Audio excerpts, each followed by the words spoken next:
ফেসবুকে পেজ খুলে অনেকেই কিন্তু ভালো টাকা ইনকাম করছে, কিন্তু প্রফেশনাল ভাবে কিভাবে পেজ খুলতে হয় এটা কিন্তু অনেকেই জানে না। আজকের এই ভিডিওতে আপনাদেরকে মাত্র 1 মিনিটে পেজ খোলা শিখিয়ে দেবো। তো চলুন শুরু করি। সবার প্রথমে চলে আসলাম ফেসবুকের অ্যাপ্লিকেশনে চলে আসার পরে সবার প্রথমে আপনারা এই লোগোর উপর ক্লিক করবেন। ক্লিক করার পরে নিচের দিকে একটু স্ক্রল করলে এক জায়গায় লেখা দেখতে পাবেন যে পেজ বলে। এই পেজেস অপশনের উপর ক্লিক করবেন। ক্লিক করার পরে সবার প্রথমে আপনারা সিলেক্ট করবেন হচ্ছে ক্রিয়েট অপশনে। ক্রিয়েট অপশনে ক্লিক করার পরে আপনাদের কাছে দুটো অপশন আসবে, একটা হচ্ছে পার্সোনাল প্রোফাইল আর একটা হচ্ছে পাবলিক পেজ বলে। তো আপনারা অবশ্যই পাবলিক পেজ যে অপশন রয়েছে তার উপর ক্লিক করবেন।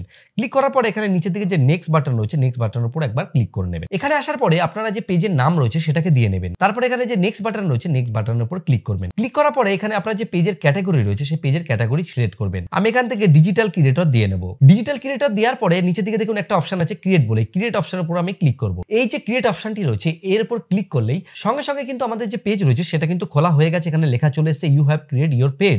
এখানে আসার পরে আপনাদেরকে কিন্তু এই যে দ্বিতীয় অপশন রয়েছে এর উপর সিলেক্ট করতে হবে। প্রথমটা কিন্তু আপনারা করবেন না, কারণ প্রথমটা হচ্ছে গিয়ে যারা প্রোডাক্ট প্রমোশন করতে চায় তাদের জন্য। আমি এই দ্বিতীয় অপশনটি ক্লিক করার পর এখান থেকে যে কন্টিনিউ অপশন রয়েছে তার উপর ক্লিক করব। এখানে আসার পরে আমাদের যে পেজের ডিটেইলস গুলো রয়েছে সেগুলোকে দিয়ে নিতে হবে। প্রথমে রয়েছে বায়োতে লিখে নেব এই যে পেজটা আমরা তৈরি করেছি সেটা কি ব্যাপারে। যেমন আমি এখানে লিখে নিয়েছি I am make daily blog, এরকম টাইপের আপনারা সাজিয়ে গুছিয়ে নেবেন। এখানে আসার পরে যে ফোন নাম্বার, ইমেল, অ্যাড্রেস যাবতীয় যেগুলো রয়েছে এগুলো আপনারা চাইলে দিতেও পারেন, নাও দিতে পারেন। এগুলো লেখার পরে আমি এখান থেকে ডাইরেক্ট নেক্সট যে বাটন রয়েছে নেক্সট বাটনের উপর ক্লিক করব। ক্লিক করার পরে আমাদের কাছে কিন্তু এই অপশনটা চলে আসবে। এখান থেকে আপনারা এই যে ক্যামেরা আইকন রয়েছে এখানে ক্লিক করে এই যে পেজটা তৈরি করেছেন এর যে প্রোফাইল পিকচার রয়েছে প্রোফাইল পিকচারটা আপনারা এখান থেকে কিন্তু সেট করে নিতে পারবেন। আর পেছনে যে ক্যামেরা চিহ্নটা রয়েছে এর উপর ক্লিক করে আপনারা যে কভার পিকচার রয়েছে সেই কভার পিকচারটাকে কিন্তু এখানে দিয়ে নিতে পারবেন। তারপরে এখানে আসার পরে আপনি যদি ডান অপশনে ক্লিক করেন এই দেখুন সঙ্গে সঙ্গে কিন্তু আমার যে পেজ রয়েছে বং বাংলা নামে যে পেজটা রয়েছে সেটা কিন্তু এখানে ওপেন হয়ে গেল। তো এইভাবে আপনারা খুব কম সময়ের মধ্যে কিন্তু ফেসবুকে পেজ ওপেন করে নিতে পারবেন। ভিডিওটি ভালো লাগলে অবশ্যই লাইক করুন, শেয়ার করুন এবং চ্যানেল নতুন এসে থাকলে চ্যানেলটিকে সাবস্ক্রাইব করে নিন। এই বিষয়ে বড় টিউটোরিয়াল দেখতে গেলে অবশ্যই এই লিংকে ক্লিক করুন।